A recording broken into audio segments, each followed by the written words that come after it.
hizi shares zote tuna tank. Me, my shares that I bought for 11 bob, I'm looking for anyone who wants to buy. I don't care what price they offer me. I will sell. And all you have to do is just write a contract for that. Even if you don't sell them looking for a buy in NSE, you can trade them with IOUs and papers like that. Even a simple IOU, by the tu kuandika karatasi mahali useme, I owe you 10 shillings, and then you repay that IOU with a share certificate from your 1,100 shares from Safaricom. That is an acceptable trade. It is legal, na haina shida. So yes, we can change strategies as well, and on the economy and bring this person down. Other than that, we can also recall MPs and things like that. But at the end of the day, I do believe that the constitution should be our modus operandi. So even if we can do anything within the constitution, but it has power, then we'll be going a long way. Thank you.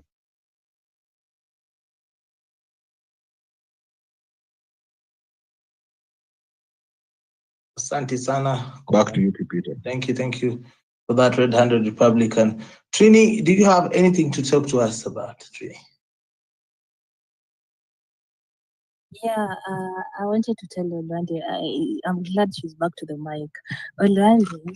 I can't hear you, Trini. I don't know if you can hear Trini or Japonji. Unanisikia? Repeat on your side. All right, cool. Let's rotate, Trini. Request the microphone again so that we can hear from you. Olwande the legend, do you have anything to add on this conversation?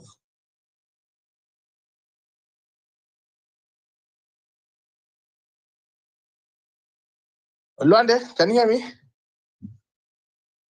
Yeah. Yes, I can hear you, Peter. Just give me a minute. Okay.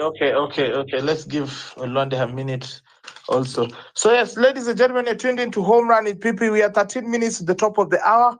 And of course, 13,000 from our target, pale viju kwenye our monthly crowd funding pool. So if you like what you're doing and you'd like to support Home Run in PP, go into that tip line 0721948229 and help us get to our target ya ku support studio yetu.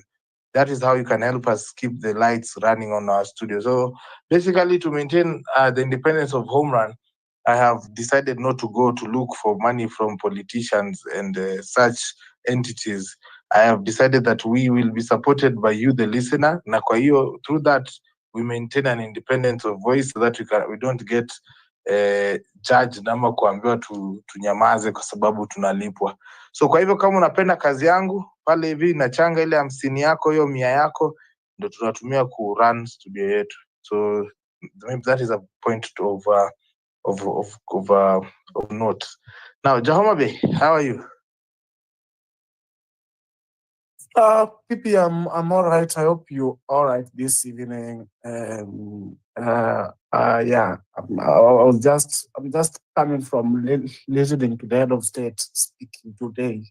I don't know what a affordable house construction somewhere in Nairobi, and the president nowadays, when he has nothing to do, he walks to. When he has nothing to do in the office, because he has nothing to do anyway, he walks to one of those affordable houses, and then he goes there with this crowd. Then he starts to diarrhea and spit a lot of unnecessary words to us.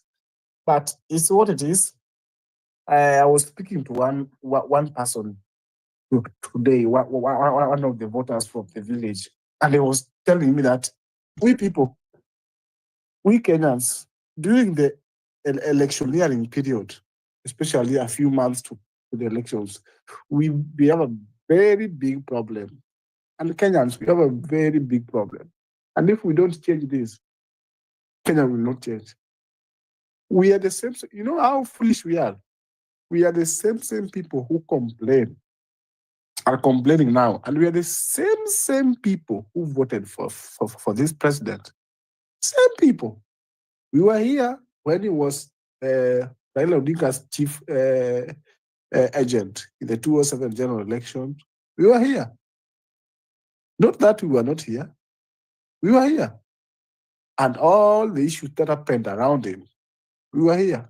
And now the ICC witnesses, in this case, were eliminated, were assassinated. We were here. And we were here. We are Siati Ruto Mgeni. We are the people who voted for him, and we become emotional during the electioneering period. Now we are here saying, oh, we are articulating issues very well here. What I think at 2027, January, February, April, March, hey, all those things will be forgotten. Hey. No one is perfect. Even Ruto is not perfect. That's the problem we have as Kenyans. I want to request you, our Kenya, please. Kama mumeamua, now we want to move away from that bad habit. Move away from it. Move away from it. Move away from it. I repeat again. I've repeated 3 times. Why? Because we can change this country by voting out these people. Unaona Raila sahi anaitisha dialogue. Sasa he has coined it. Ameongeza mafuta na chumvi na roiko, anaita conclave. Sasa si dialogue, anajua vizuri akisema dialogue, Olwande will be mad at him because of all his dialogues. Do you know why Raila anaitisha dialogue? Mimi natoka Nyanza. Do you know why Raila anaitisha dialogue? It's because he knows very well that when that panel is formed, his friends, his political cronies, his political cows must be at that table. And what happens? Mchana, they speak sweet words to the media, sweet words to Kenyans. Usiku, wako pale kwa Raila, wanaambiwa toeni, wekeni. He fixes what he wants. That's the Kenya for you. He knows very well that him and Ruto, the political class, are going to seize that opportunity to take all that from Kenyans, and they're going to put everything they want, like they did with BBI. So it gobbled almost 7 billion taxpayers' money. What does that thing help us with? The Naduko report gobbled another almost 5 billion. For heaven's sake, that's almost 10 billion. How many schools will you build, Pepita, with 10 billion? UHC staff have been on strike here.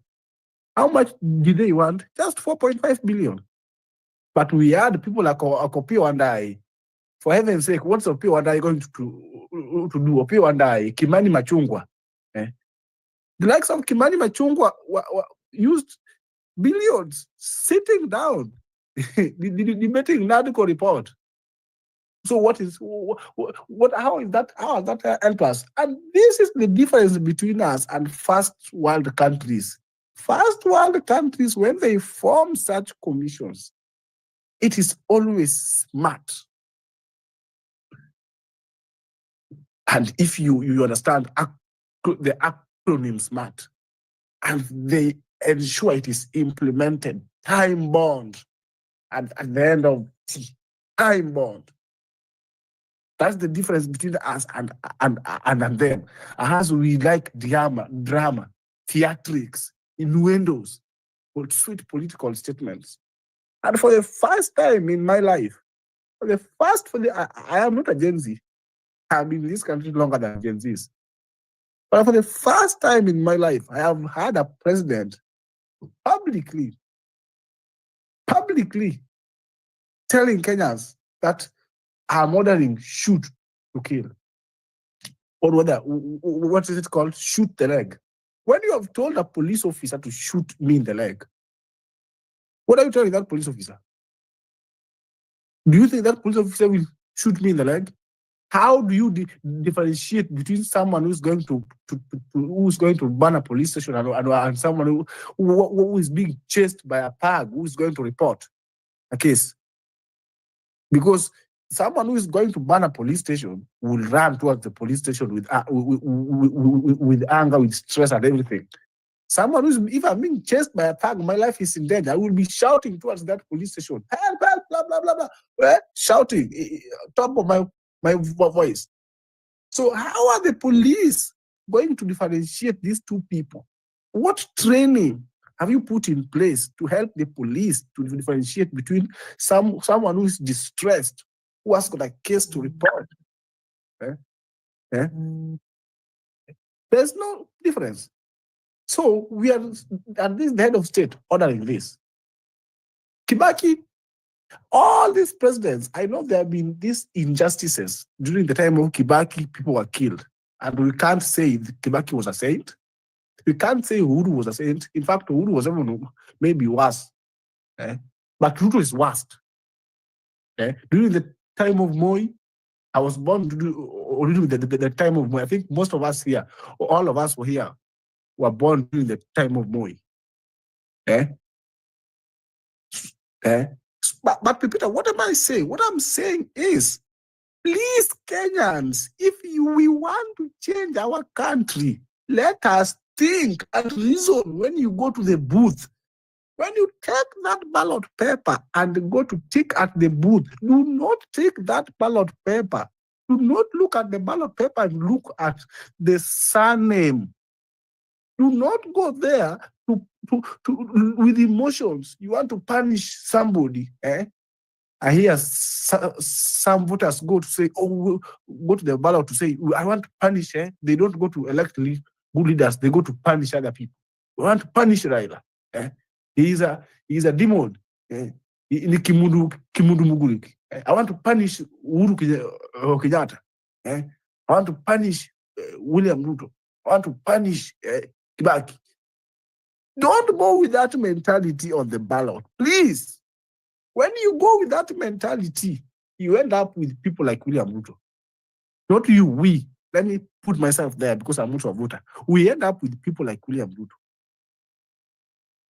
I am happy, Pepita, as I finish, that this is the time I have seen very many youths who have not been involved in politics are now being involved in politics. Why?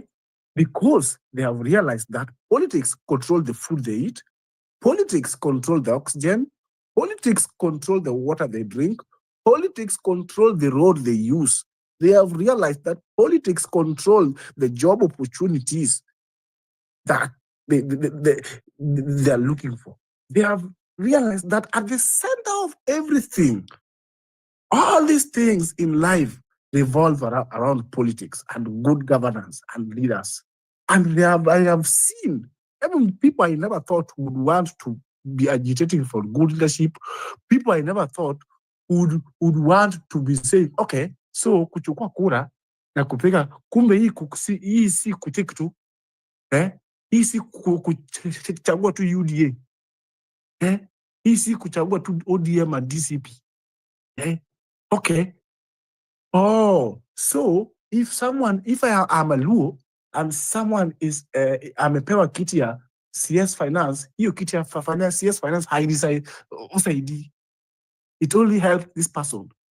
Oh, I love how people have realized that if you are from Nyanza and Mbadi is the CS of Finance, if he does not initiate programs in Kenya that can help you, waziri wake only helps him and his kids. I love how people have come to realize that it does not matter who is the CS for roads. In fact, I dare tell Kenyans that I, as a voter, I don't mind all the waziris coming from, let's say, example, Meru. All of them. If the systems will be working in Kenya, if there will be good roads, if there will be good water, if there will be proper industrialization, if there will be an end to corruption. Watch hata watoke region moja wote. I don't care. That is Pepita. That is the Kenya that people have realized. That is how the young people, these uprising young people, they are working hard to say this is from there. Hii ni watu wa Mlima Kenya. Mimi si mtu wa Mlima Kenya. I am not. And I'm not a Gen Z. This is intergenerational. And the people have, the earlier they realize, the better. That is Kenya ya kitambo ya 6-10 years ago, where you would auction someone's vote to somebody else. You imeisha. We will never get back there. Some few tribal demagogues are still revolving here. They're trying to push another Peter. It will not work. And I want to request you, young people and Kenyans, those first world countries, munaangalia, they fought tribalism. They fought corruption. They enacted laws. They ensured systems that work. Sisi hapa Kenya, why are our systems not working? Our systems are not working because we have had the same people who have been in power. If not them, then their fathers. If not their fathers, then their children and their cronies. The same people since in independence. Look at Ruto, alikuwa kwa YK 1992. Raila, his father was deputy president. Yeah, amekuwa hapa. Raila amekuwa kwa serikali zote. Yeye tu ni kusalimiana. His hands are very Moi alimsalimia. Kibaki akamsalimia. Uhuru akamsalimia. Ruto, hata kesho when I'm president, he will greet me. Look at Kibaki, Uhuru. Baba yake alikuwa rais. Yeye amekuwa rais.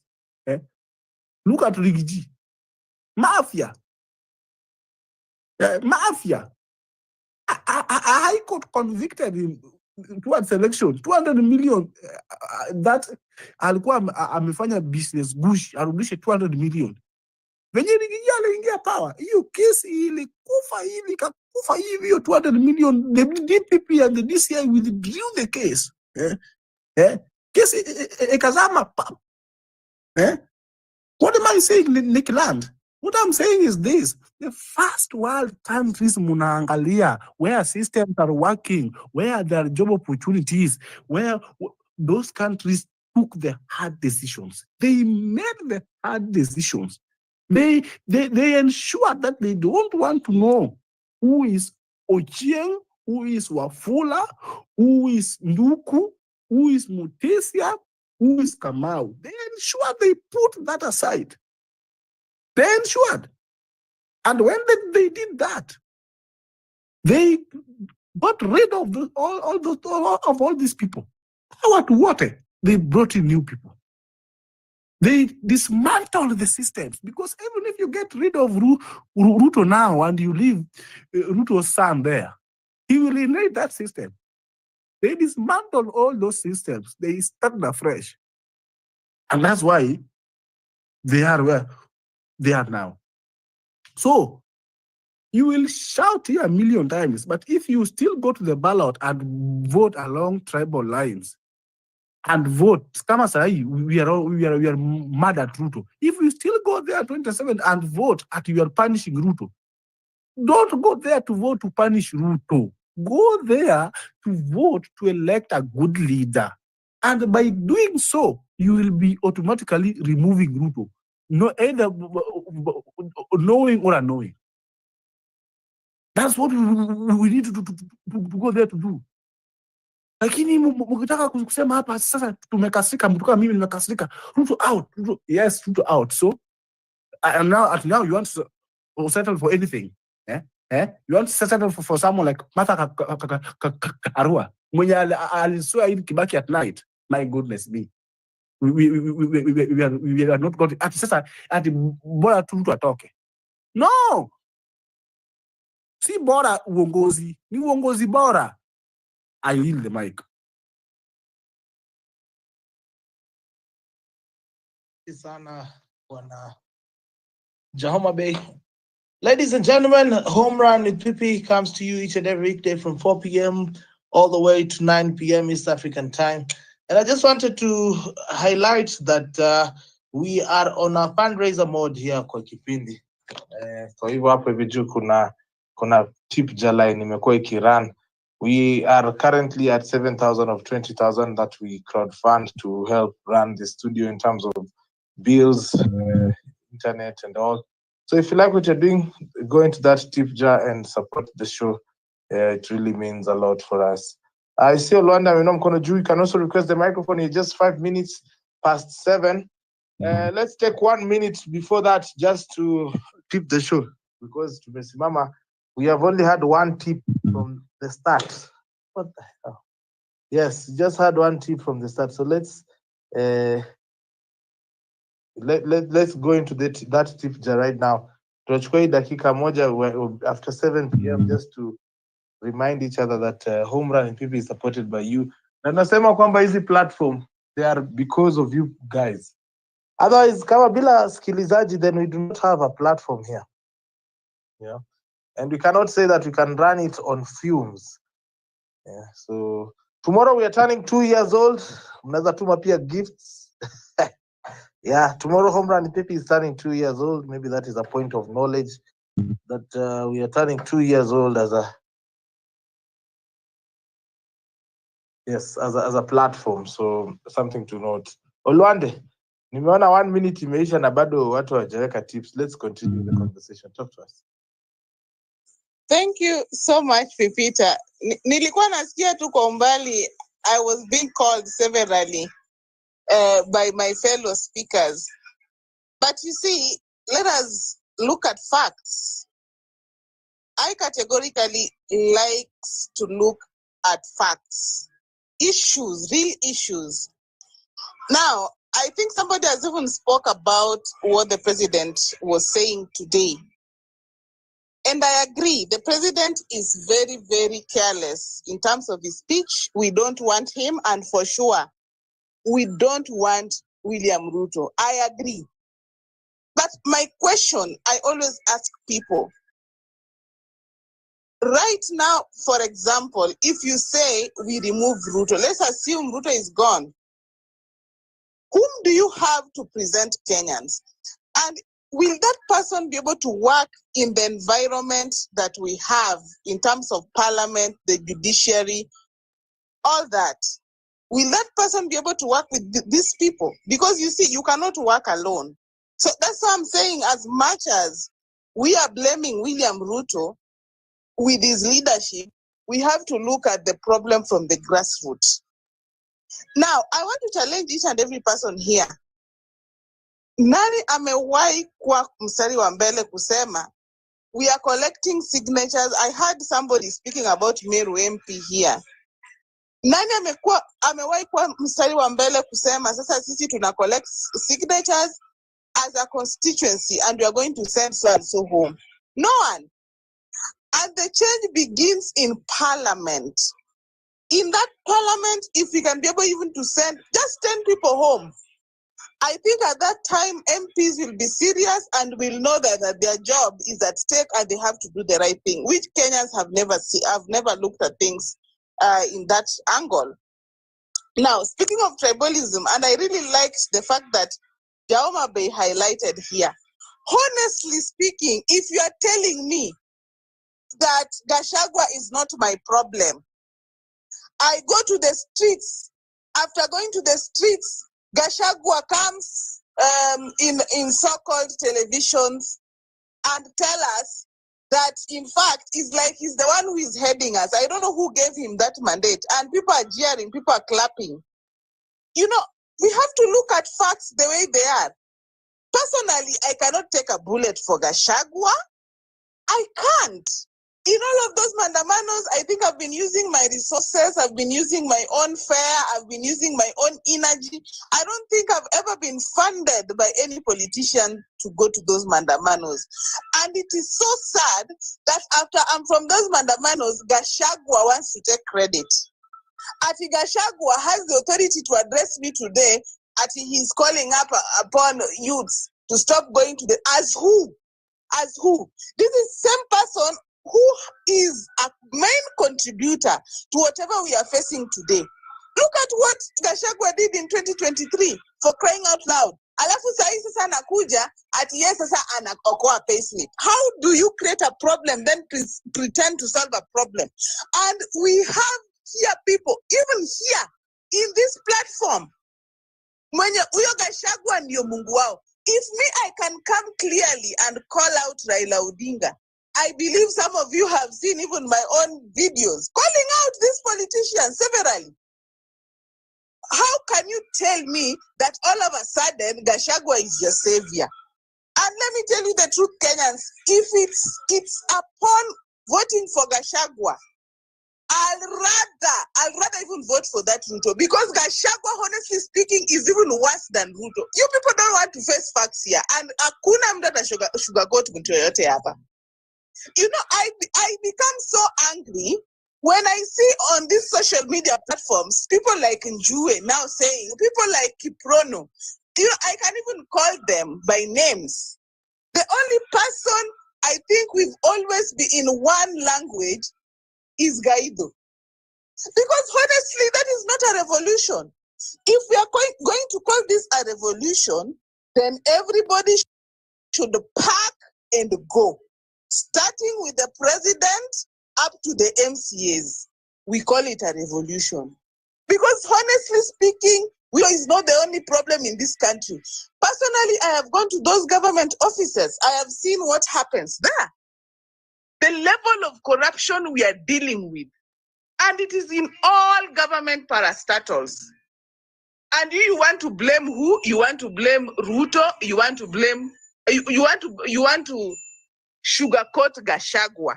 And all of a sudden you sympathize with him. To an extent you say that it's only Gachagua. Gachagua can help us remove Ruto. Who told you? Is Ruto God?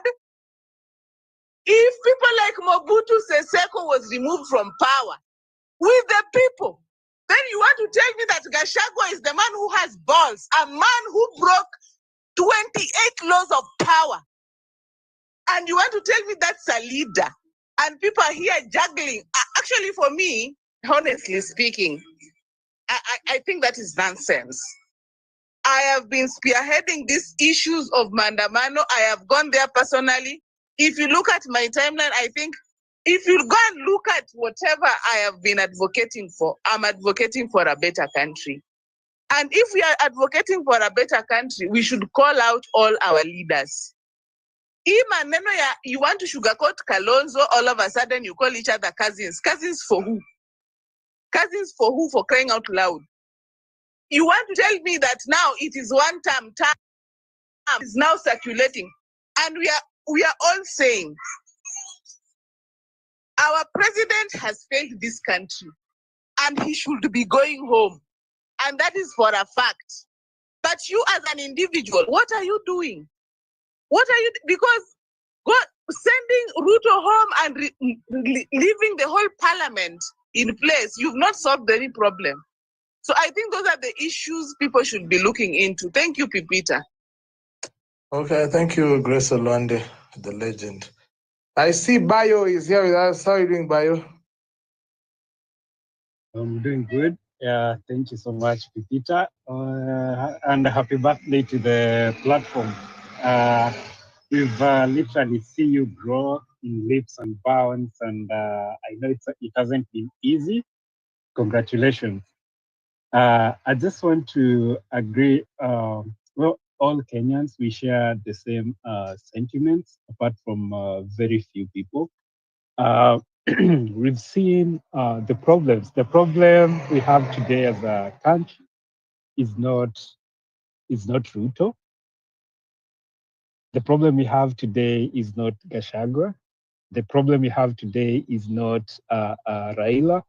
The problem we have today is not Kenyatta.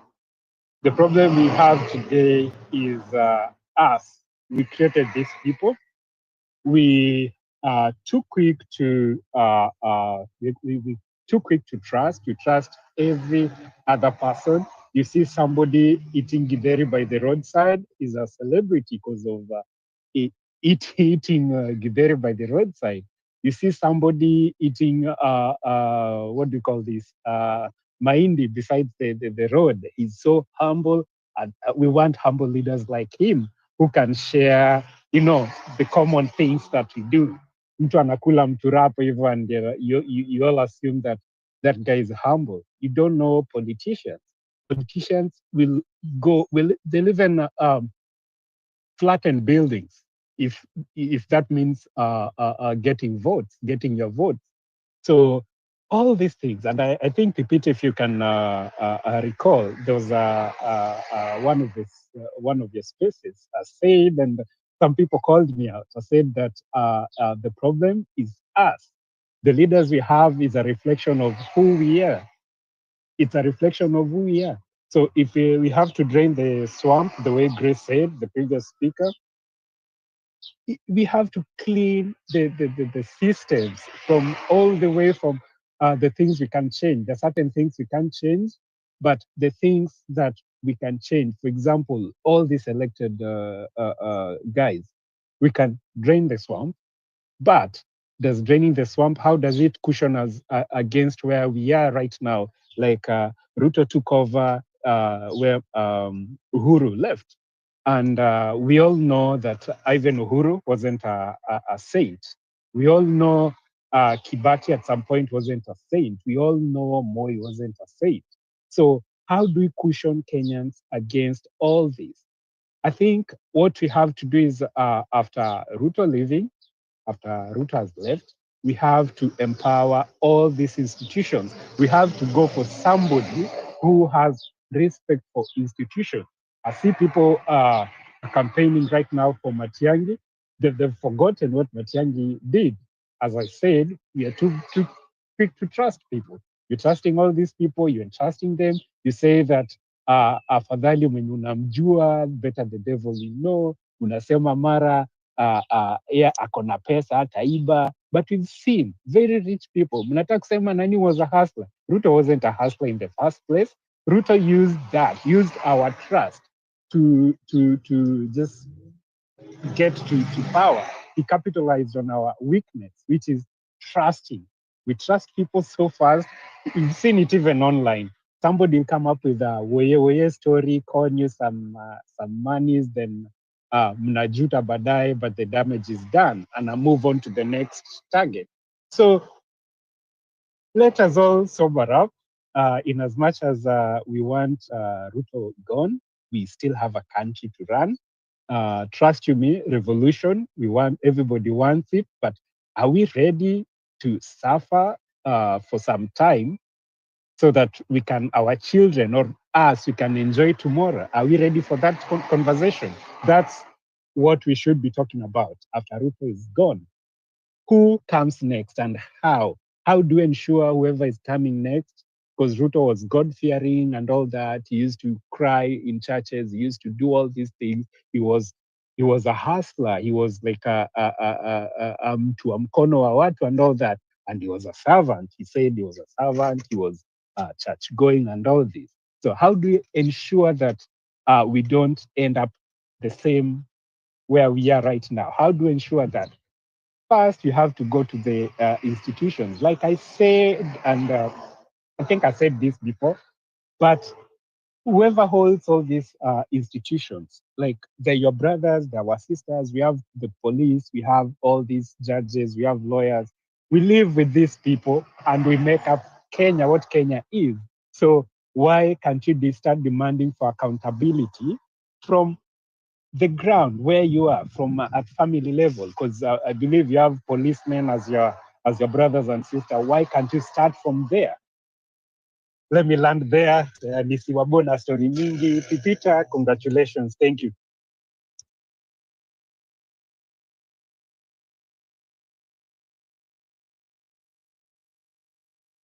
Okay, thank you. I'm here. Thank you, Bayo, for that. Na mwana Japonji ako hapa na sisi. Japonji. Hey, Pipi, I wanted to ask Olwande something. I think she left already. Olwande, if you can take the mic, I wanted to ask you, so what's the way forward? You've highlighted all the problems and everything. So what do you suggest people do? If you have any solution, please, if you can take the mic, just 2 minutes. Thank you.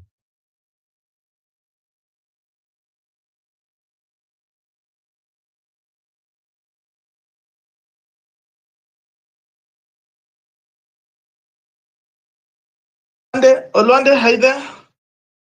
Kama amepotea.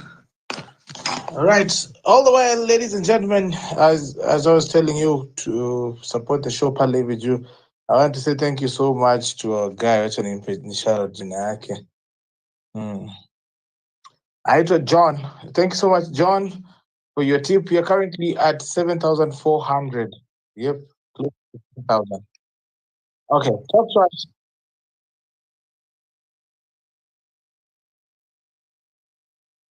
I will not die in the streets for Gachagua. I think that is very clear. And again, if you ask me way forward, I think way forward depends with Kenyans, because for me as an individual, I cannot tell what way forward. And if Kenyans are truly serious, then we will send all of this government. But if they're not, then I'm seeing them joking as they're joking. I am sorry to say that we will not fall into this stupidity. We will not lose our lives for all those at Gachagua alafu anaenda hapo ati sasa yeye ndio yenda anapeana as who? I think our cause should be clear in this matter, that we know what we are doing, and what we are doing is, first of all, send parliament home. Me hata na challenge youth saizi. They collect just signatures for 10 members of parliament who are very stubborn. People like Ichungwa, people like Osoro. You see, name them. If they can we can just collect people like Pasaris. If we can just collect signatures here and send those people packing home, I think, first of all, we would have dealt with parliament. And William Ruto would have known that indeed the power belongs to the people. But you see, the way even Ruto was speaking yesterday, ni kama yeye Kenya ni yake. Ni kama all of a sudden, in fact, Kenya imekuwa ni kama boma yake. Anatuongelesha ni kama anaongelesha bibi yake huko anaitwa nani, Rachel Ruto. But we are not his wives. He should speak with respect. If you find a president speaking the way Ruto was speaking today, honestly, and you call that your president, and honestly speaking, it is this voting with emotions that have landed us into this problem. In 2013, I remember, that is after Kibaki, people voted with emotions. That is in our parents, saying that you see Ruto and Uhuru were convicted into the ICC unfairly, and you voted him in.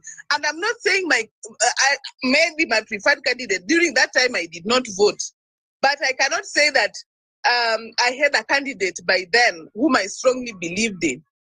But in 2017, I had a candidate, and I saw what happened. People have been voting with emotions. They want to blame other people for the problem they have caused themselves. I think it's high time Kenyans change the way they're thinking.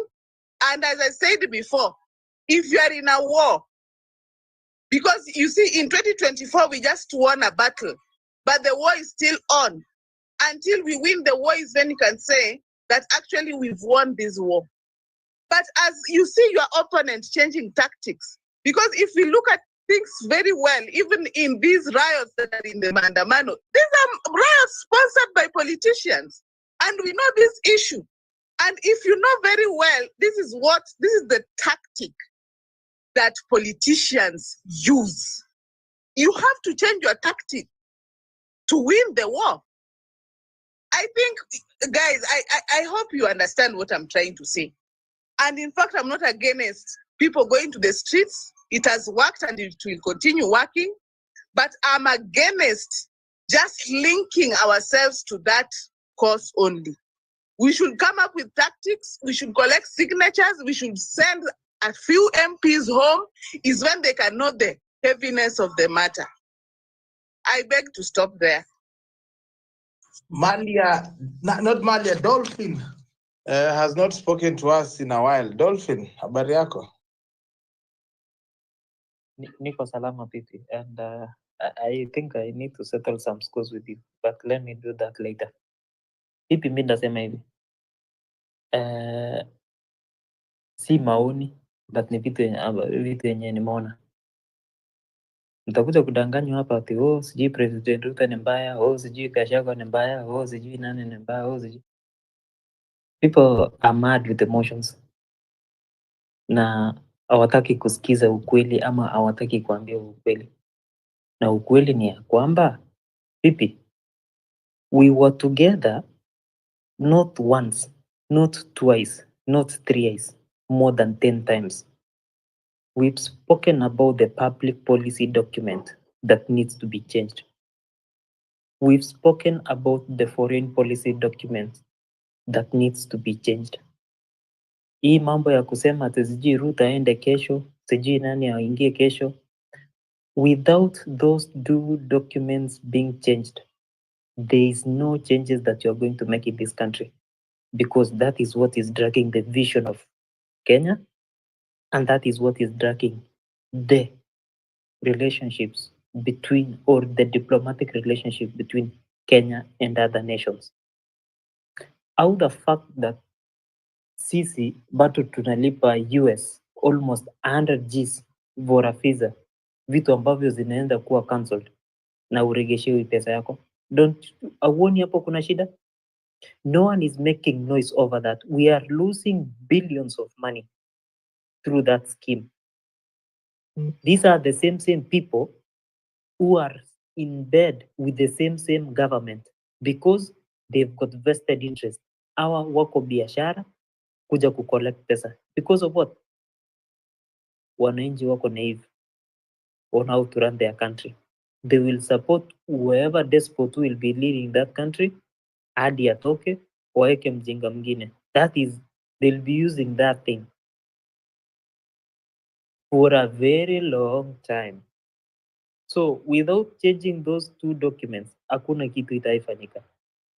Because we need to write policies to spearhead the vision of the Republic of Kenya, and those policies will guide the next president on what to do and to be enshrined within the constitution of the Republic of Kenya.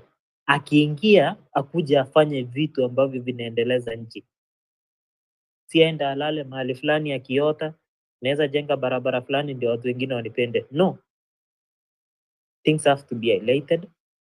Economists have to be engaged. Policies have to be drafted. It has to be passed and made to be the constitutions. So that we would not be having a country ambayo msee anaamka asubuhi anasema no, nikienda Western I want to give them 10 billion shillings. Akikuja Central I want to give them some certain amount of money. Like during the last regimes, you see that Central wali benefit sana, but most of the other parts of the country haziku benefit. Hivyo ndio watu wanakuja kusema sai. Those are the remarks that I normally read on Twitter or X. Beginning, some other parts of the country wanna feel they are left behind because president alikuwa anatoka huko. So while you are in opposition, you cannot receive developments just because you are against the president. Those things happen in a country whereby we do not have a working constitution nor working public policies. Because the country opportunities should be equal for all and for everyone.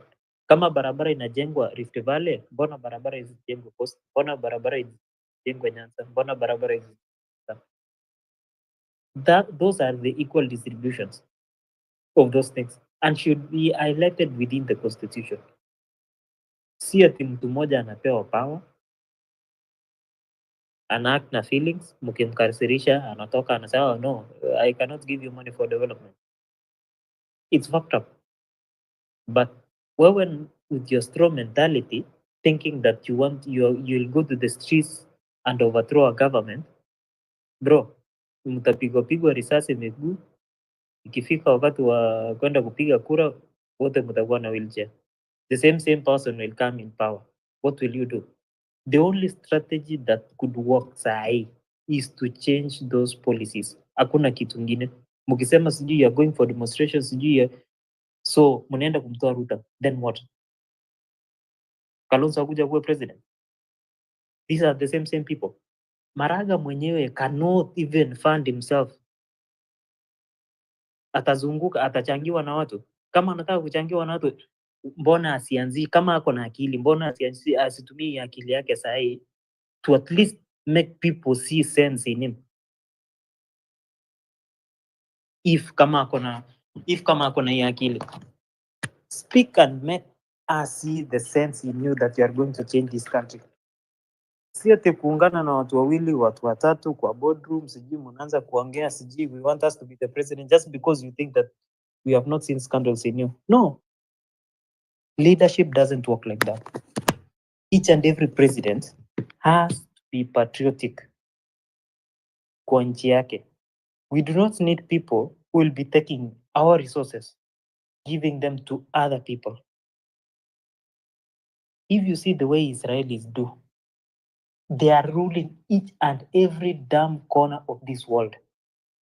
Wako China, wako Singapore, wako America, wako kila mahali. Israel is the pillar of this world. Bro, hiyo chocolate yenye unakula, it's an Israeli chocolate. Hiyo kawa sijui Nescafe yenye unakunywa, the company belongs to an Israeli company. These are most of the people who come to Africa to take those resources. Most of the big companies in this world belongs to the Jews. Mvua ilitupiga wapi? If we have people who are going to dash out the resources and have that strong mentality ya kuwa okay, since because ielewani na pipi, then we should remove this person. It doesn't work like that. Policies have to be made and the constitution has to be followed. Which look at the previous president of the US.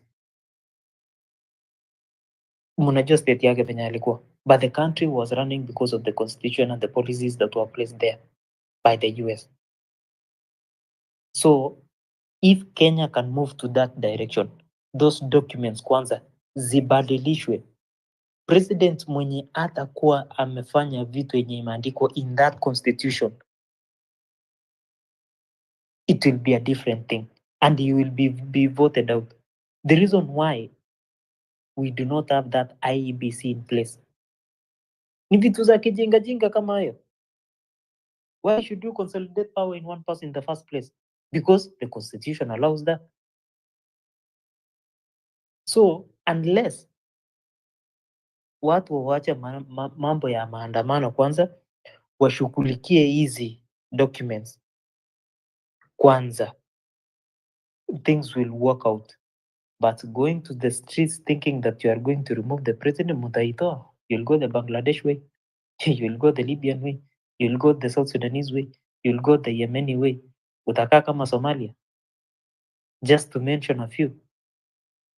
But look at developed countries. Mugabe aling'olewa kwa power. How is Zimbabwe currently doing? Is the current president doing anything to save that country? I can definitely tell you no, a big no for that. And I'm confident telling you that. So, unless the young people si ati kusoma vitabu mbili tatu and start mirroring what other people are doing outside there, thinking that you want to come and apply, you have to study your roots first. You have to study what you have for you to amplify what you have so that you can have that voice to speak. Kenya is a service industry. The reason why we are not a manufacturing industry is because of the public policy is factor. Who are managing these parastatals? Where is the money going? How are we spending our taxes? Hizi vitu zote zinafaa kuangaliwa chini through a public policy document, not the president himself. So how is president responsible for Maram Road in Nyamira? It doesn't work. It's the people of Nyamira kukaa chini, huyu MC ameanza kwa mjinga. So tumemchagua jamaa, kazi zake ni story. So if you have to take everyone, be accountable. Start from the MCA, go to the MP, go to the senator, go to the governor's office. Then let the governor tell you that the government has not released money. Hii pesa ikipeanwa kila siku to county zinaendanga wapi? Na si utaambiwa tenders hazijapeanwa because the government has not released money. But we have a lot of pending bills. Where is this money going? Our brothers and sisters are the same people who are managing these counties. There's the same people who are seated in public offices. There's the same people when you work employed in these parastatals.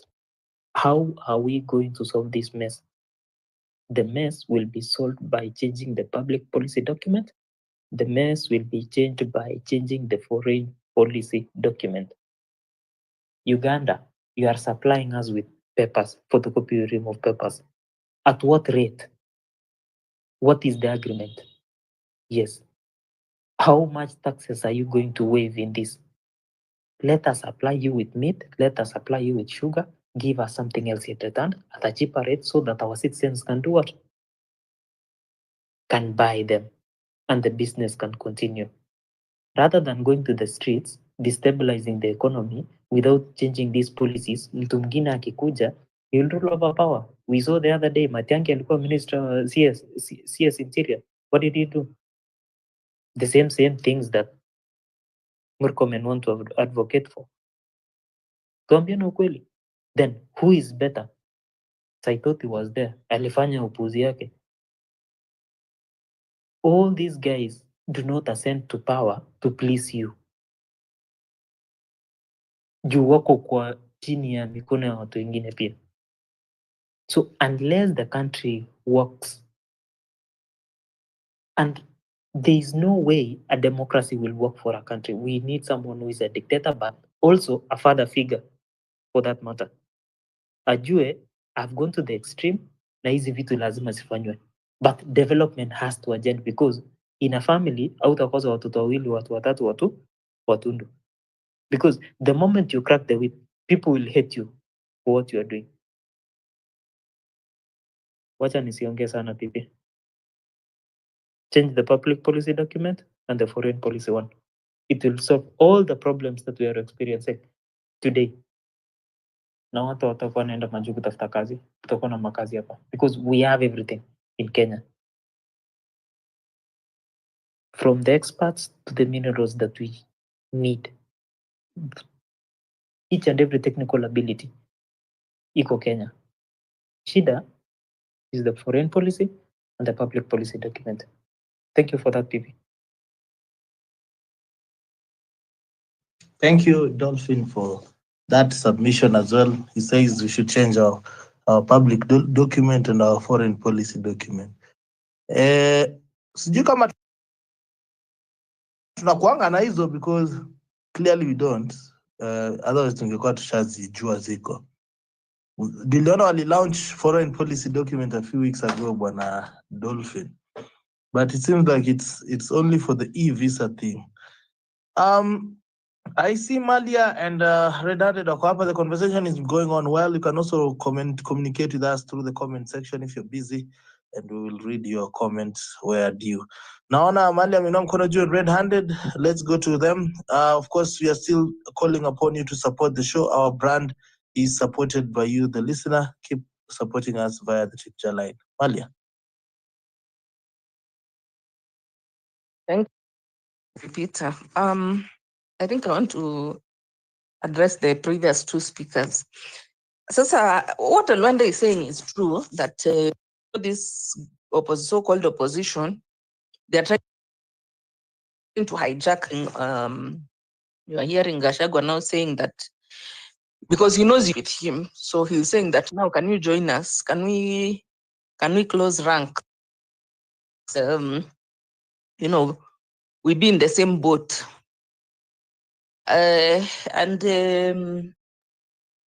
Obviously, we know that these people know all what they want. They just want power for the sake of power, for their own benefit, And we've seen them like they are part of the past that we want to get rid of. To put it mildly, they are part of the kind of politics that we want to put an end to. We want to put it to sleep. And so we cannot really, if they have to be in opposition and the so-called themselves opposition, and to then take on the opposition on Gen Z movement, because they are not, like, if you just look at even the composition of that so-called opposition, it's just like rejects. It's people they fell out with the current regime, or they never succeeded. Yes, I mean in the last elections. So not say that these people, they are there out of conviction. They are there because they don't have an otherwise, and they want to remain relevant. So because now there is a problem, they now want to come in as they're going to save the situation. But if you just look at the people who are there, surely, even Linturi was a CS in this government. Gachagua was a deputy president in this government.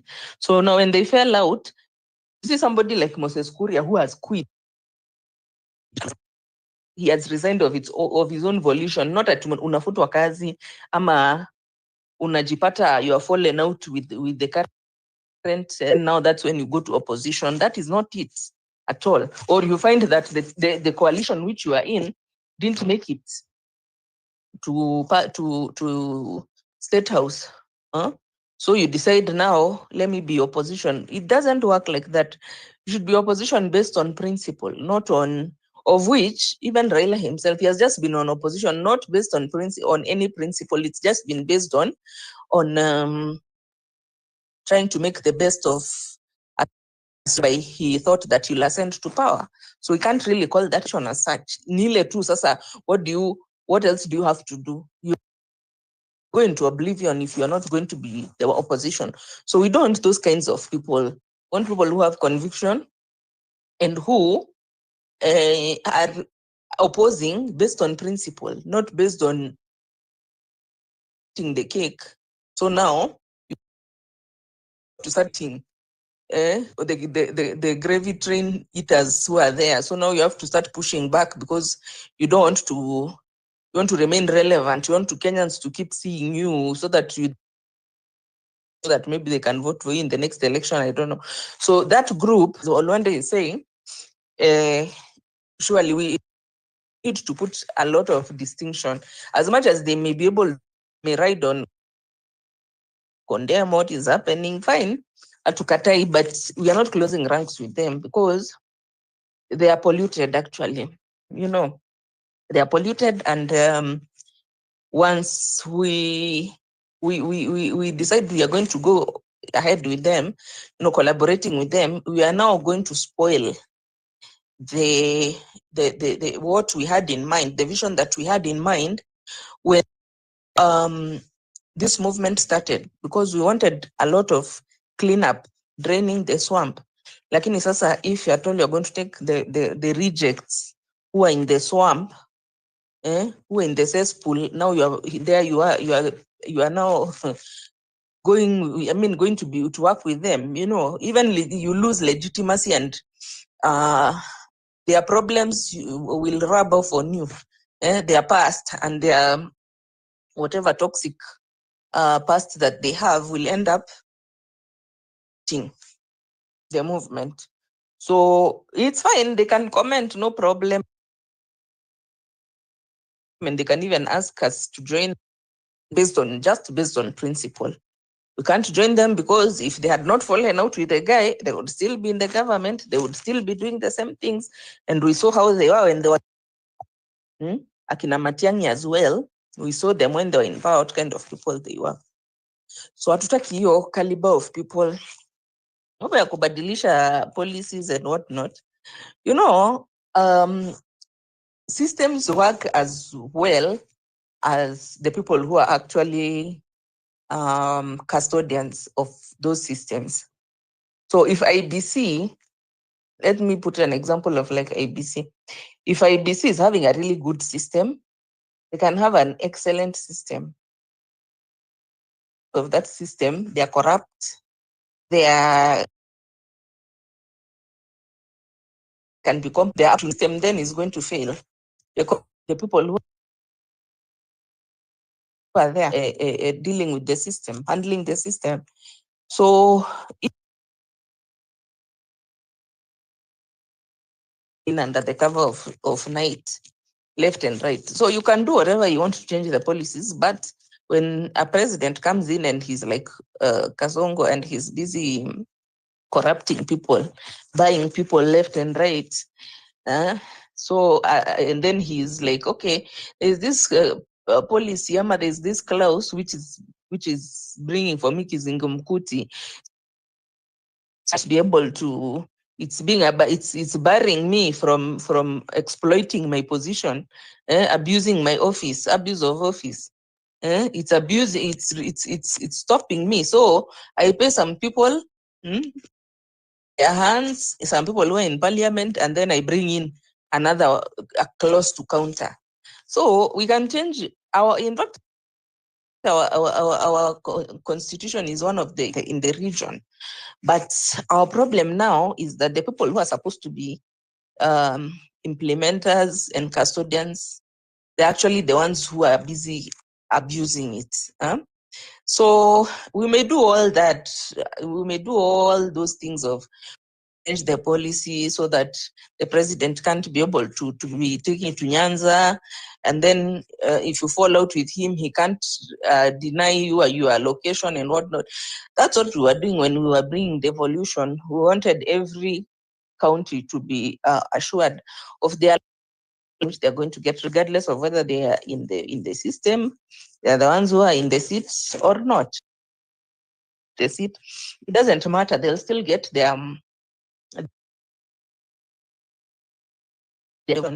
but currently this whole constitution, by the way, it rises and falls at the character of the person who is in office. That is just how it is.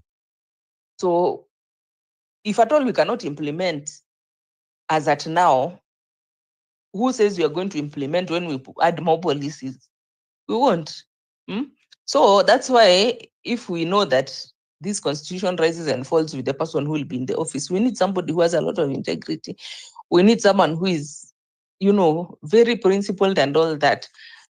You see, because if we get somebody who is not, you can see what is happening anyway, and we have a constitution. Now that thing has become like a toilet paper. Nobody is even bothered. It's only lawyers who keep on going to court that, this has been violated, this has been violated. But the guy is what he wants. He's doing what he wants. He's like, there's no difference between now and the time of Moi when there was no, meaningful constitution. He's behaving the way Moi used to behave. And then for those who are saying that we buy shares of KPLC, then what you are saying is called insider trading. Yeah, you can say all that okay, let's angusha KPLC shares, let's sabotage Safaricom shares and all this. But you see, the point is here, when you're sabotaging those institutions which you consider to be government, to punish now these politicians who have decided that they're going to whatever they want, what happens is you end up hurting your fellow citizen. To hurt that now, let's boycott their restaurant, let's boycott their business, let's the shares and all these. The people who will feel that ripple effect is actually not so much the people who own the place back there, the people who are employed there. How do you end up? Okay, it's not that, because these people, they have our money. Like they have, as in hata ukisema wafunge biashara zote zenye, we have been talking here about when they declare their wealth, when they're going for vetting, like for CS posts. We've been talking about that. And basically, we've been asking ourselves, which business is this that you do, which last year your net worth was this, now your net worth has jumped to 1 billion. Ini biashara gani unafanyanga? So we know very well, sio biashara yenye wanafanya, sio biashara yenye wanafanya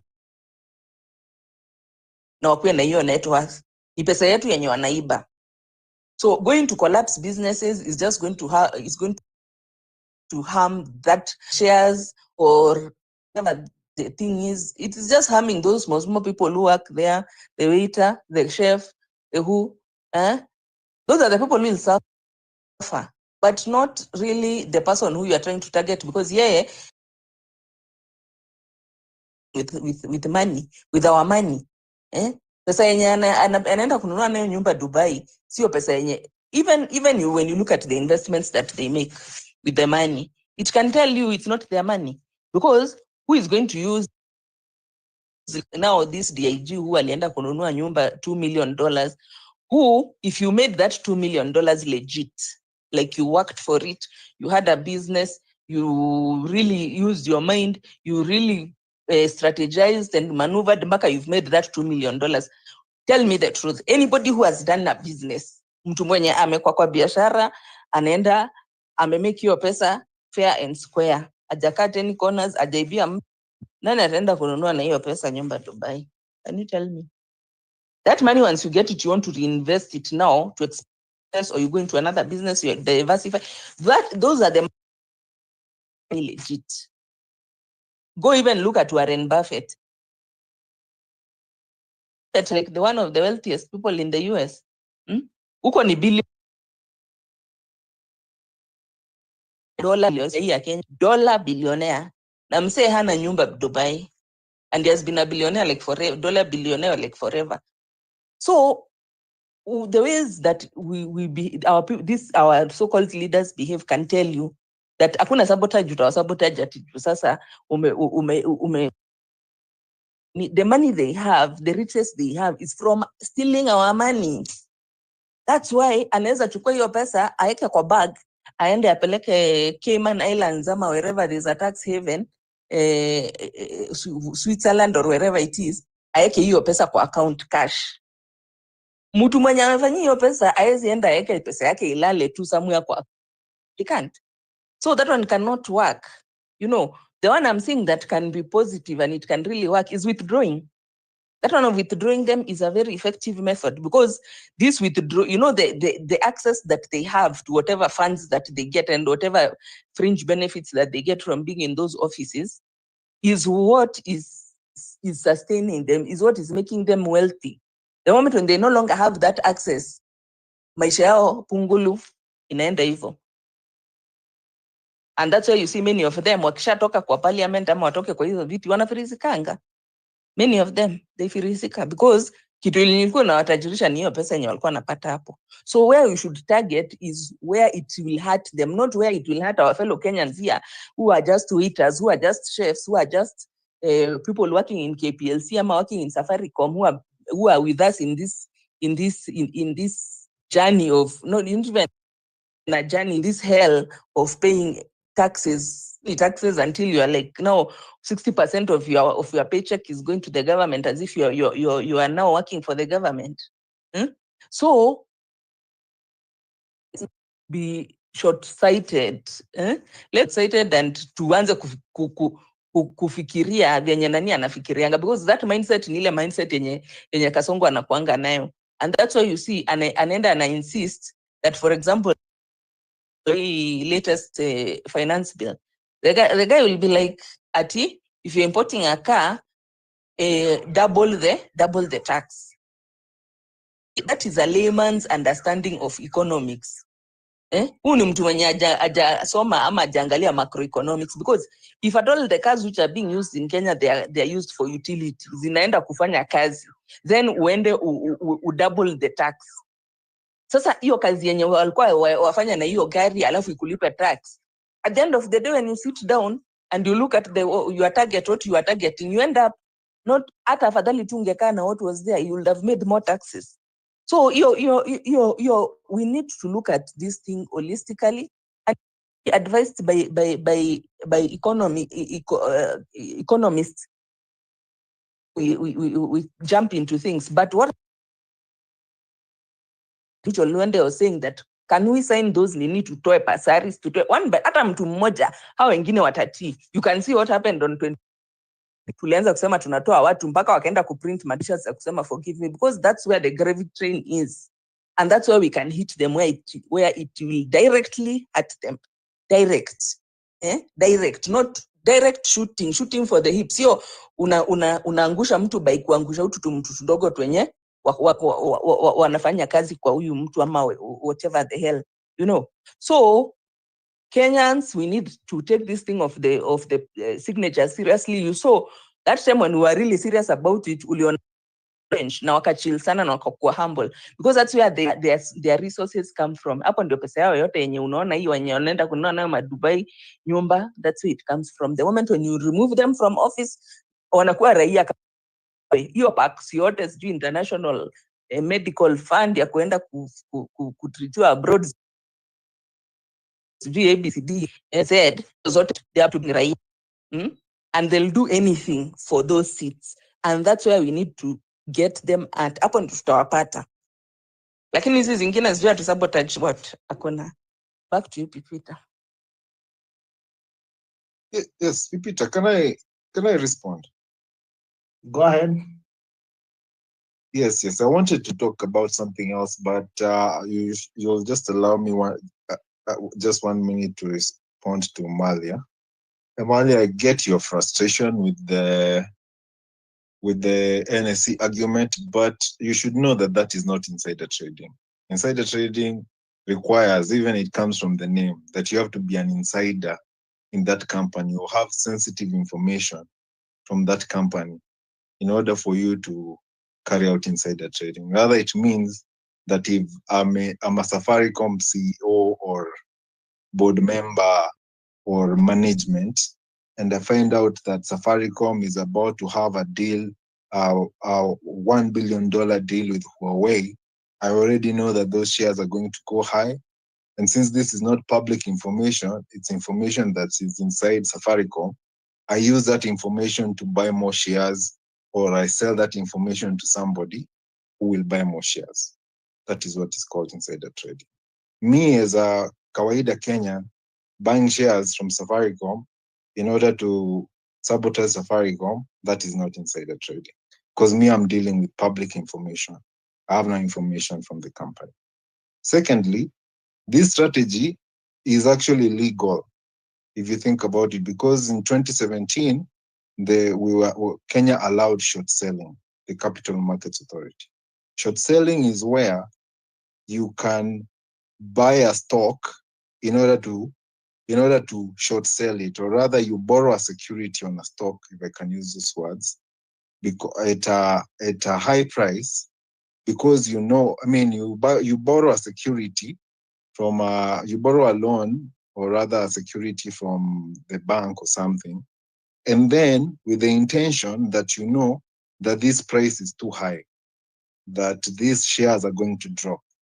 So your intention is to sell this stock high, right? When it's 13 bob, you sell it high at 13 bob with a contract that you can buy it back ikifika 9 bob. This is something that institutions are doing. You as a normal Kenyan, you're not allowed to do it because you are not a big institution. This is why you find that a company that Safaricom can report over 100 billion shilling profit, but share bado iko 15 bob. You're wondering why, when Safaricom was making 50 billion shillings in profit, share ilikuwa 29 bob. But sahi, when the profit has crossed the 100 billion mark, the share is 15 bob. Where did the 14 bob disappear from? Why is it not at 70 bob or 80 bob? And Safaricom has not split its shares.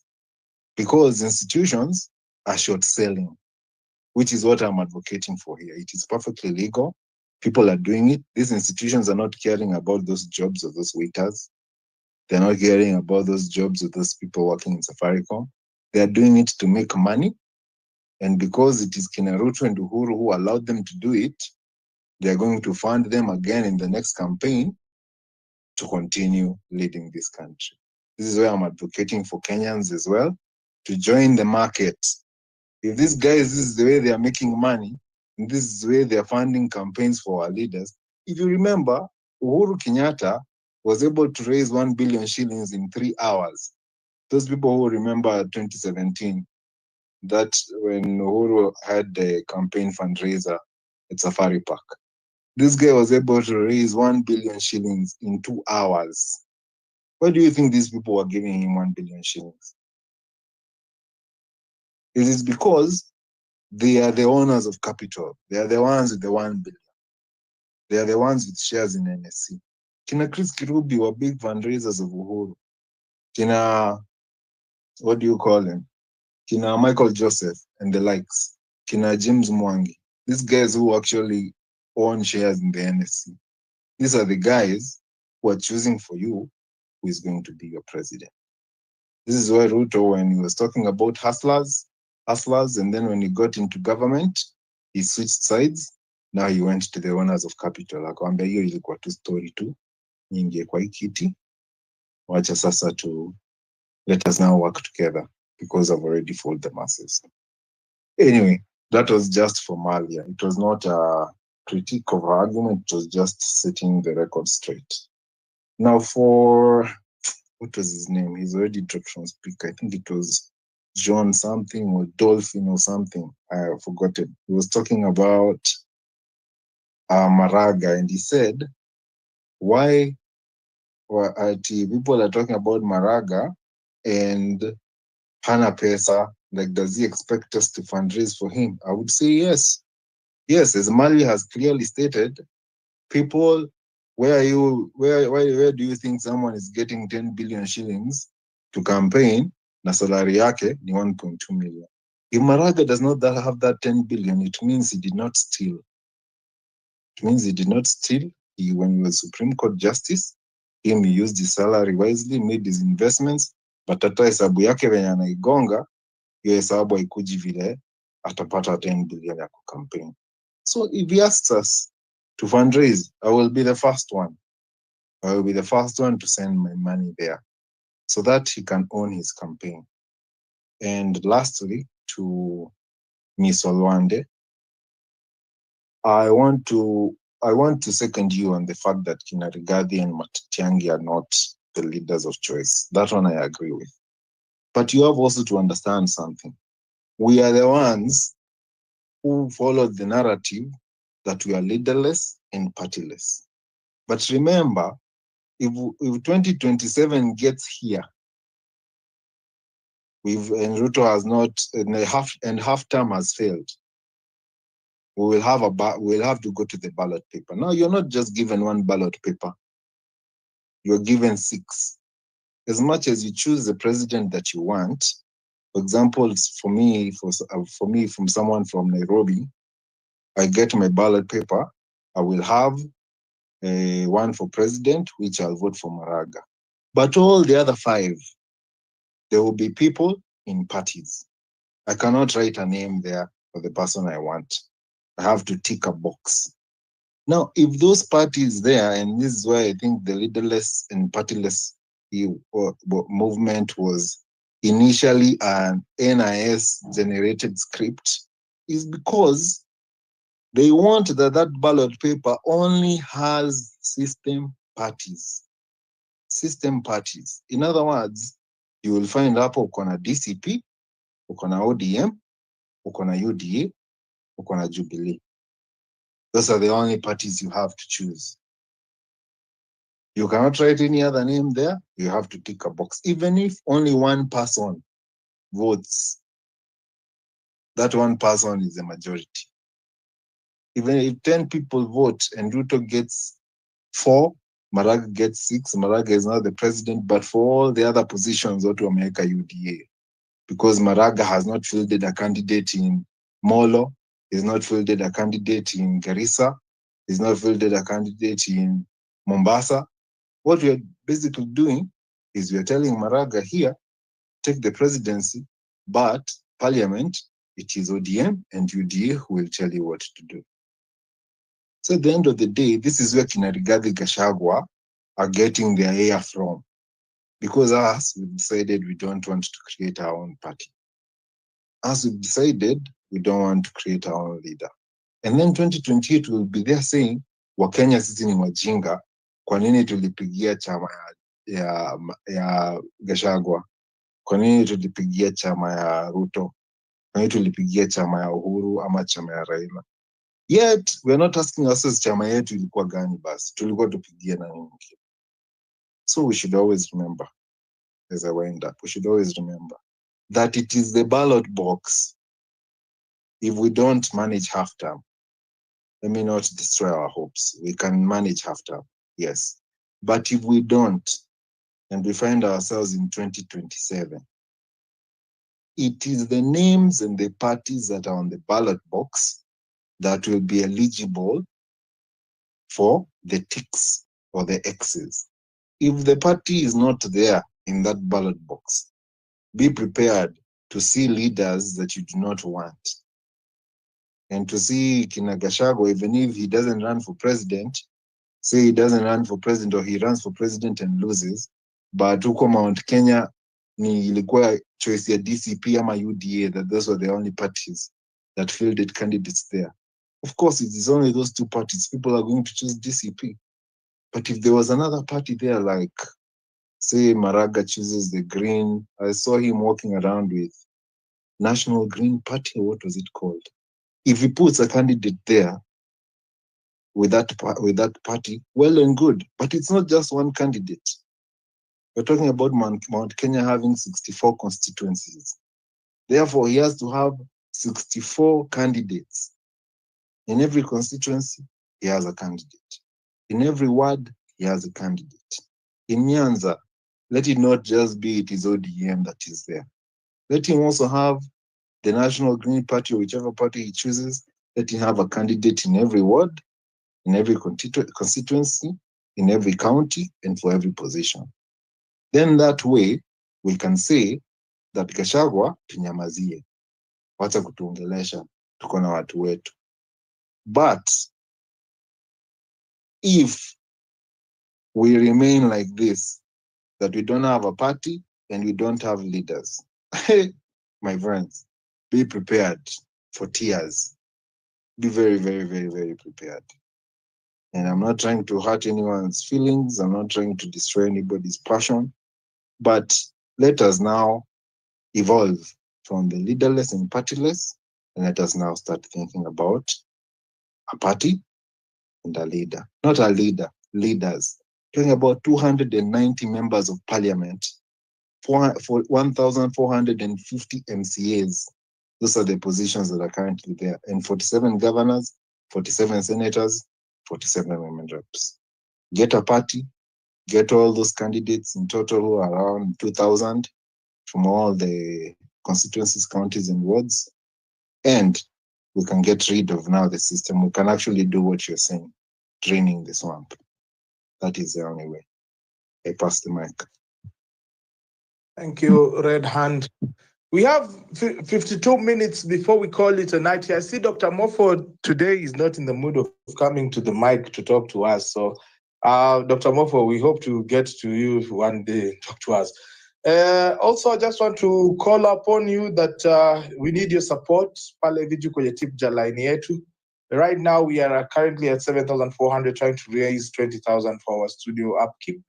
I see we are about 12,600 na kwa space tuko 113. If each and every one of us contributed 100 shillings, that would get us very close. If watu wa 10 watoe 500, tutakuwa tushamaliza. So itakuwa ni very easy. So kama you can go into that tip line, weka 100 bob, weka 200 bob to support us. Tomorrow we are turning 2 years of Home Run PP. Guys, let us not cross that bridge wakati landlord wako kwa mlango yangu. Olwande. Dr. Solande.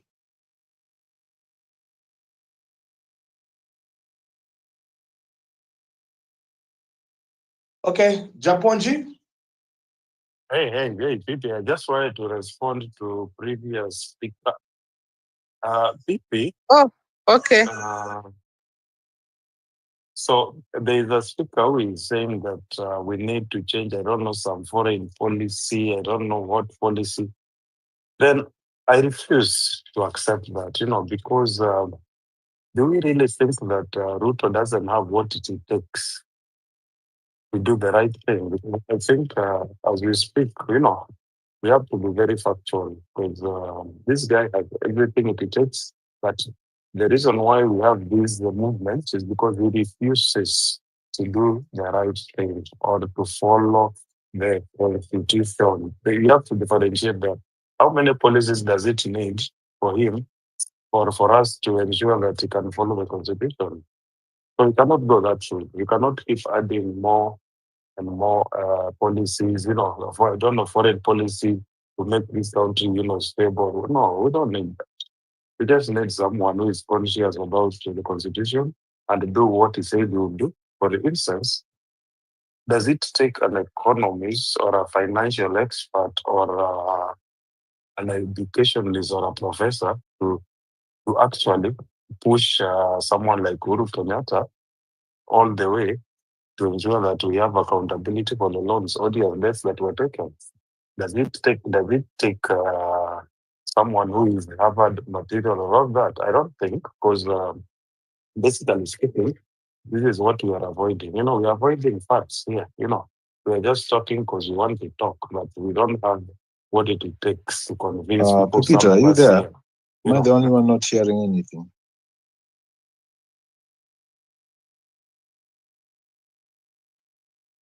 I don't know who is that. Can hear him. I need to reconnect. So what I'm saying, Luanda, I can hear you. Just let me land. Okay? So what I'm trying to say is this, someone, I think the same guy came here and said that, being leaderless was NIS thing. These are some of the talks that I try to avoid, responding to, but I will not just let it go. What do you mean by being leaderless was NIS? There are things you don't just fit on spaces for the sake of speaking. You just have to be, let us talk facts here, huh? Well, one day I see your hand, unless I can pause to continue if you really, really want to, but let me just learn, okay? So when someone is talking about being a leaderless as an NIS project, I don't get what they mean. We were leaderless for a reason, and we can still be leaderless going to the election. I don't know what part of constitution does this guy don't understand that we can go independently. We don't need a party. We don't need to go to that ballot and start picking all those parties the same. We can go independent and pick our president. And then when all the independents we meet there, then we fight the way forward. We cannot just, cross the bridge before we reach there. We have the plans are there. People are working on them, but you cannot come here and think that people are so naive. We don't know that you can go independent or use a political party, and when we try to avoid political party, people think people are naive. No one is naive here. Being independent, countries have done it. You can go independent, 250 candidates, all independent. We reach the parliament, we forge the way forward, and that is how we sustain the presidency. So the only issue now is you can talk about is now coming up with one independent candidate for constituency and all that. But that is work in hand. But there is hope, and we cannot just look at things like politicians, old guards. And also the other thing I wanted to say, which contradicts what I've said somehow, is that we cannot reset this country through the ballot. You have to acknowledge that it's next to impossible to reset the system. Because let me ask you here, anyone who is coming to take the speaker, what is it that Ruto needs now that he doesn't have to change this country? What is it that is lacking to give us the report of the ODS debts that we are repaying, that we don't even know where that money went, unless he's part of that how you call it, that thing, he's part of it, because there is no way he can be sitting there comfortably and not acting on all these, atrocities that are happening in terms of corruption and the money that is being stolen, and saying that he cannot do anything about it. So why is it so easy to overtax the citizens than account for the money that was taken and follow it to the latter? Which one is easy? It is easier. So these are some of the things that we talk about. It doesn't take even a Harvard graduate or of a University of Nairobi graduate to lead this country. You don't need that. We just need someone to follow the constitution and prosecute, push for prosecution of these people. Look at, as I learned in 1 minute, you look at someone like Morara. You have to give credit where it's due. Morara went around, looked at all the solar projects that were paid. Contractors were paid, and they're among us in these spaces. Someone was paid 200 million for road construction, for hospital. They didn't do anything, but they took this money. Why is the president not talking about it? We understand the president stopped all those projects, where he used to, to launch every time. It stopped because of Morara. Morara did his part, So we have to give him credit. But who followed up to find out the name of these contractors are there? They were paid 200 million, for example. Why didn't they finish the job? What happened? Why are they not finishing the job and they were paid in advance? These are the things that we are talking about. It doesn't take a lot of all those policies you're talking about. Okay? That's what I wanted to say, TP. Thank you. Back to you. Luande.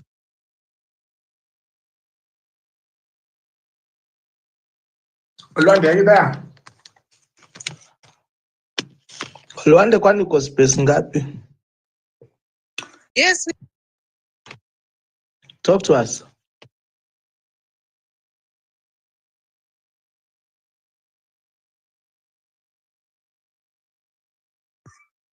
Unanisikia? Yeah. Yeah, I wanted to say this. I've heard Japonji, and I agree that Ruto cannot be sent home through the ballot. I agree. But also we have to agree that Ruto cannot home with mandamanos only. I think the most important aspect we've been ignoring is our constitution. And our constitution gives us a mandate to send leaders who we feel are not working home. So this is it. If you look at the constitution about what it says in terms of presidency, definitely if we send Ruto right now home, we say that Ruto now go home. Another president cannot be put in place, whether we want Maraga, he cannot be put in place if the constitution is not followed. So the constitution must be followed to the letter. But again, we always don't use this constitution to exercise our democratic rights. And for example, I gave an example of members of parliament, they can be recalled. We've also not exercised. Your background music is loud, Grace. Kindly move to a quieter place. Okay.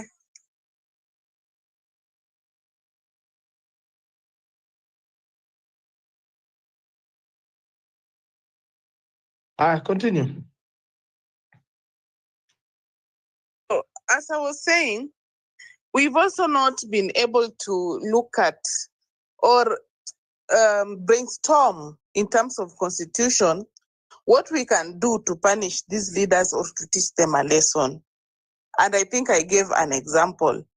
I don't think there's a place where Kenyans have used the few members of parliament maybe that are there to also sign signatures against the president. Looking at the judiciary, and that's why I'm saying Ruto is not the only problem that we have. The problem is with the judiciary. We have the problem also with parliament. All the three arms of the government has problems. If we look at now the judiciary, if truly we had a serious judiciary, Ruto could have not been in power right now. If truly we had a working system and an independent judiciary, the parliament that we have right now should have been dissolved long ago because, first of all, it does not even respect the two-third gender rule. So, judiciary is also a failed system. You see, in terms of laws and policies, the way somebody was trying to say. So, like, if at all we have to handle this, we have to clean up everywhere, including our judiciary system. We have a constitution here that have never been implemented per se. So whom do we blame again on that? we blame the parliament. You see? So this is my point. If at all we want to say that now we want to fight this cause, Ruto can be sent home by looking at the constitution and using the policies that are put in place, and also maybe with the mandamanos. But to be honest, mandamanos alone will not work. Somebody also talked about economic sabotage. I think it was Malia Davis. And for me, I think it is the best that we can use. Actually, those are the tools even the American use. So they can decide if at all we are going to decide on this, we are going to decide that businesses, parastatals belonging to the government, nobody is buying from them or nobody is paying tax towards that area. Because you see, I always wonder why people will accept to pay taxes and pay to buy bullets to kill them. You see, I think that is a very serious question that people should be asking themselves. So if at all we even decide that even private sector that is working with the government, you boycott. If we say we boycott Safaricom, I think this is something that worked for Raila Odinga in 2017. We decided to boycott Safaricom, and most people boycotted Safaricom to an extent. Safaricom itself came and said, we have to have a talk because our sales are reducing day by day. I think if you can remember correctly, there was something like that. So economic sabotage can also help. It's only that people are not united, as they say. People are just saying here, we are united. But the fact is, we are not united. If at all we were united, nobody would be listening to Gachagua. Nobody would even be giving Gachagua an ear. In fact, even if the local media stations give Gachagua an ear, I see Gachagua goes live on TikTok, and if you look at that live has millions of people watching Gachagua. So you cannot call that unity, and you cannot say that, honestly, we are running for a good cause. If you see people who are connected and aligned to Raila Odinga, anytime Raila speaks, they are there, full swing. They want to listen. At the moment you want to listen to such kind of leaders, honestly, they will manipulate you. Same to Kalonzo. People will still listen. If these politicians tell you that you see you should be having a kingpin, they go to your churches, and churches actually give them that platform. Because I even saw a video where somebody, an MP was categorically, an MP from Kalenjin community, was openly saying the way Kalonzo Musyoka, you campers consider to be in the next government, talk to your son Kalonzo Musyoka. You see, if we have those kind of politics, I don't think we are going to end where each and every person, actually, I'm not bragging, but for me, I believe I always work independently.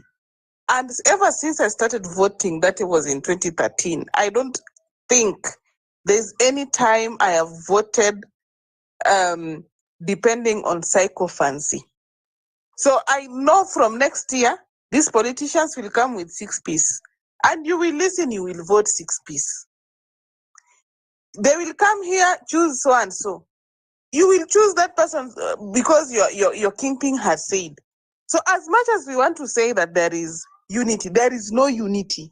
And if you want to know, actually I can even read you some comments. I think I have some comments here on TikTok and I can read them aloud. And you can actually say that people are not united in this cause. The people who are united sincerely for this cause, I can say they're just a handful of people. Others are sunk into tribalism. And the moment we are sunk into tribalism, we fail to reason correctly, including those who have gone to school up to PhD level. Sometimes when you listen to them speak, you wonder if they truly went to school. So these are the real issues I was talking about that we should be able to address.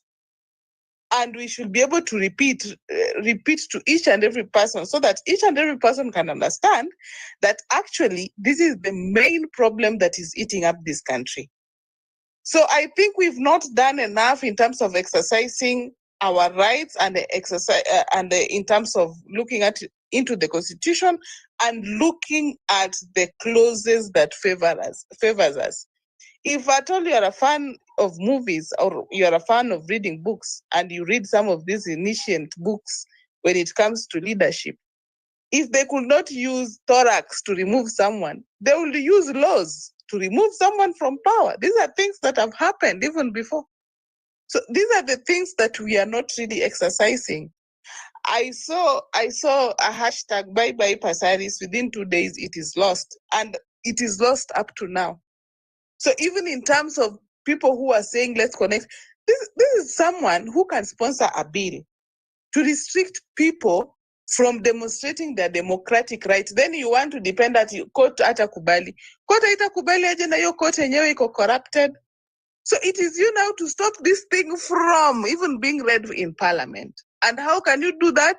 Through your democratic right by calling on such kind of people like Pasaris. And she was so worried about it. She went and paid Hot 96 FM to spit rubbish and to tell us how our women are not using family planning. And that is why there is a population. If we look at Nigeria, there are 200 million people. Kenya have only 50 million Kenyans. And you cannot sustain 50 million with the kind of land that we have. An MP want to grab like 1,000 hectares of land, or up to 6,000 acres of land. Then that MP want to ask herself or himself that why are people crying? Why are there no jobs? You've grabbed literally everything. How do you expect other people to survive? So I think those are the issues Kenyans should be looking into before even talking and saying that we want so and so. Whoever is the president, I always see people saying Maraga is weak. Maraga is not weak. If Maraga was able to stop or to nullify an election, do you know the amount of pressure that man went through that time? Do you know the kind of threat maybe he might have gone through that time? Then you tell me at Matiang'i in fact is the best. Why do you want to recycle a system? Actually, Peter hizo ndo swali huwa najiuliza na huwa nasema actually nilikuwa nimefika pale nimesema let me focus on my life and leave these things easy vitu za politics because people don't make any sense. Honestly, if you want to speak to me about Matiang'i, if I remember correctly how Matiang'i alipewa tu docket ya interior, the thorax that he used, the courts, he defied court orders so many times when they were transporting Miguna to whichever country. They even abducted him incommunicado. Then that is the person now you want to say at yo akwanda Jubilee, sasa sisi tunapel at yo the opposition. Then you sit down and ask yourself, look at even Kalonzo Musyoka, look at his history. Mjamaa wa kupitia katikati, we know him. People like Martha Karua. Actually, Martha Karua, when I saw 2007 election, I think I was young. Actually, nilikuwa mdogo sana. But I would feel as a child that this woman does not love her country. Those are the people now stand here that they are fighting. Which rights? And people are clapping. Actually, we cannot ignore those things. As much as I see even comments here, people are saying, oh, we should be ignoring those things, those leaders. We cannot ignore such things. Because those leaders have also influence. There are people who are following those leaders. And if you cannot pump the truth into those people, then there is nothing we are doing. If you cannot pump to people who are supporting Raila Odinga that, no, look at this thing this way. Raila Odinga has been in this position. He has, for the longest time, joined the government. But honestly, he's telling us right now, he's doing some development because he joined Ruto. He has been joining other governments. Why has he not been doing this development he's claiming to be talking about right now? Those are the questions that people should be asking these leaders.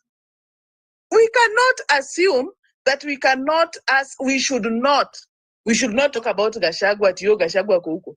Hakuna kitu kama hiyo. Because for the moment, I myself am telling you, Peter, I'm finishing. The truth is, anybody aligned to Gachagua, I cannot vote for that person. Because the truth is, Gachagua will be in the government indirectly. I cannot waste my vote. So I think those are the real issues people should be looking into. Thank you, Pepita. All right, thank you. It's 8:30 p.m. East African time, ladies and gentlemen. Mine is to remind you to support the show. Let's go to Wangeshi. Hi, sorry, I forgot I was Wangeshi. That's my Kikuyu name. So I would like to, to echo some of the words some of the speakers have talked about. One is we can never be able to remove Ruto through the ballot. That is one thing that is for sure. One, remember this man was an underdog wakati wa last election. He did not have the deep state on his side, and he still became the president. It would be even a shame to him to lose this election when he won an election against all odds. Remember hata pesa ilichangiwa. You remember they even changed the 1,000 note because there was this thing that he had money in his house, which he was giving churches and bribing voters and everything. And the government went ahead and changed the money. But bado pesa ya huyo mzee haikuisha, he still won that election. It would be even weird for him now to even lose an election kama aliweza, yani alikula ng'ombe nzima ashindwe na mkia. So he is going to do anything. Because he only compromised one person at IBC. Let's say only one person, because Chebukati was the person. The other people are what they could not do anything. So I don't know what level of bribery he did to Chebukati. Chebukati has died. We will never know. And he did not talk like Kikuyu before he died and said anything. He never said anything. We don't know why he died so early without telling us what he was supposed to tell us. So this is a guy who, hata kama ni mimi, hata mimi, nilishinda election kwa all those, hard situation, alafu nikuje tu kushindwa and I have all the instruments of power with me. It cannot happen. This guy is not going anywhere. We are waiting to throw him out through the elections. It is not going to happen because it is impossible. And there are also other indicators that this guy is not ready to go. When someone starts to build something permanent in a temporary place, it means he's not going anywhere. Ameanza kujenga church and he has defended that church. That is costing a lot of money in a place where he is not supposed to be there for the rest of his life. So who is that stupid person who goes, tax all his money, and it's not small money, to build something he knows he's going to leave? $1 billion shillings. $1 billion, yes. I don't think, hata we ukifikiria we mwenyewe, tuseme uko kwa nyumba ya landlord, and you start putting gypsum in that house, you start changing, structure, kwanza unaanza kuongeza rooms zingine, you start doing like that. Are you really willing to leave that house? Hata landlord will start getting worried.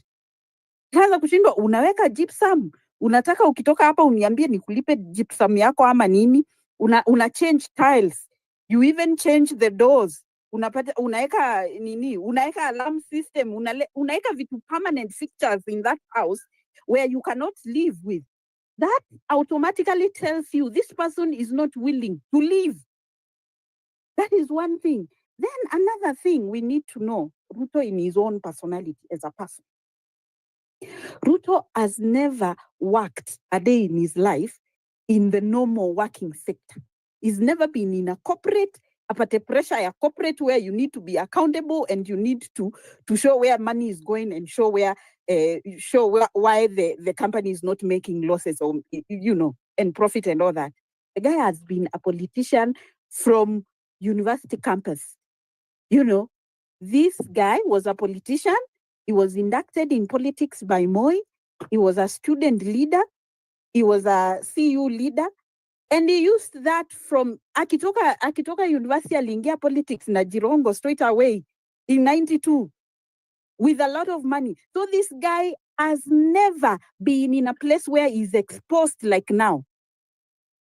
Because a president is like a governor, you have to govern the country. So incompetence, you can only see incompetence when someone is put somewhere open. When he was a politician, maybe a minister or something, he could play politics inside there and then we couldn't see. But some of us, we saw his incompetence long time ago, So we have never supported this man since post-election violence, because this guy, during post-election talks, him and Mother Karua, and someone has talked about the previous politicians here, him and Mother Karua had to be thrown out of Serena because they took very hard stands when the country was bleeding.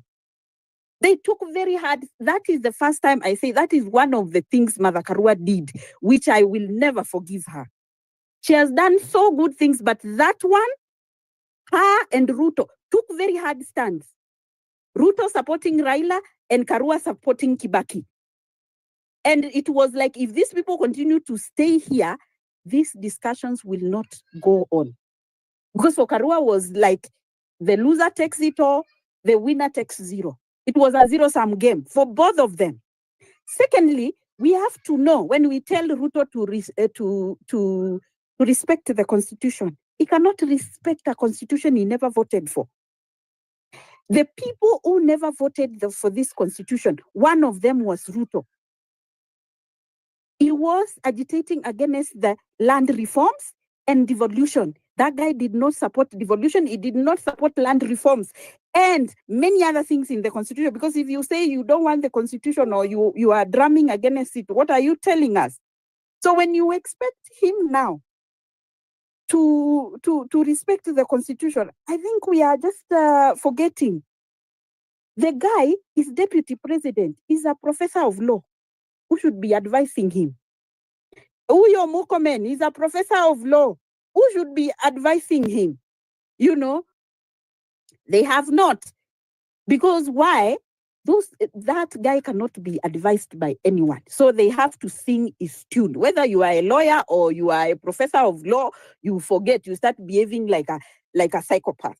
That is what is happening in this country. So Ruto cannot be advised by anyone, not even an expert. He is the expert and he will advise you how to advise him. So this is not a person who will, because he had a whole year from last year. You saw what happened. He had a whole year to change his ways. What did he do? He went and bought Raila, thinking that Mandamano will stop. Now I think he's having a bias remorse, because you cannot get someone ndio akusaidie kustopisha maandamano but inachacha. So, and because he's too proud, na kona ego size sijui ya nini, he's not going to tone down. Because we've seen, every time we think he's going to tone down and say something just to bring, he just does something to annoy people. Kwanza leo, amesema watu wote, he's like, you shoot people on the legs. Then I'm like, the vice president did not tell you the implication of what you're saying before you went and said it. He has lawyers around him. They did not even see fit to tell the president what you are saying is wrong. Nothing. Then there is the issue of what can we do? Me, I'm saying Kenyans, kama kutoa pasari imetushinda, Ruto kweli tutatoa? Pasari ule mwenye ni low hanging fruit, mwenye tunaweza mtoa tu haraka hivi, hatutaki kumtoa. Kenyans, if we are serious, we should start with pasari. We should start with pasari. Tumalizane na huyo mama kwanza, we communicate something. Because one, tukitoa pasari hawa watu wengine hawa wenye wanasupportingi Ruto wataingiwa na woga, because you don't know the next if it will be you by saying something stupid.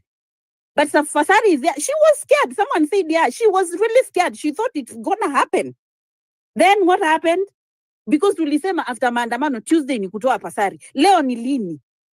Because we have been asking where I thought we are doing this thing. Kwani tunaachia huyu mama hiyo ujinga yote yenye alikuwa anafanya. So if we cannot deal with the small rats here, how are we going to deal with this squirrel we have on top? Let me call him a squirrel. So let us be serious, people. Because hata nakumbuka jana, we were on a space. Then we said, please, people, can we just change our pictures? If you support this movement, just change this picture. Hii picha inakaa ya driving school. Just change it to communicate something digitally. Because not all of us, we can go to the street. And also, you saw the way they are doing. Sasa wanajifungia kama kuku. We cannot go anywhere. You know, and then sasa wanaanza kufuata watu kwa manyumba zao. So like, we can still do digital activism. Put this picture here and comment kwa nini za Kasongo. We comment with this picture. Every time he says something, we put this picture there as a comment. Hivo, ana akiposti tu kitu, tunajaza hapo na comment ya hiki kisura hiki. But kwa hiyo space, that space was like 4 hours. I think KOT Songo or Afrocentric was the one running it. People refused to put this picture until wakambiwa, okay, if you are a supporter of Kasongo, we would understand you. Or if you are Afande, we would understand you. But that space had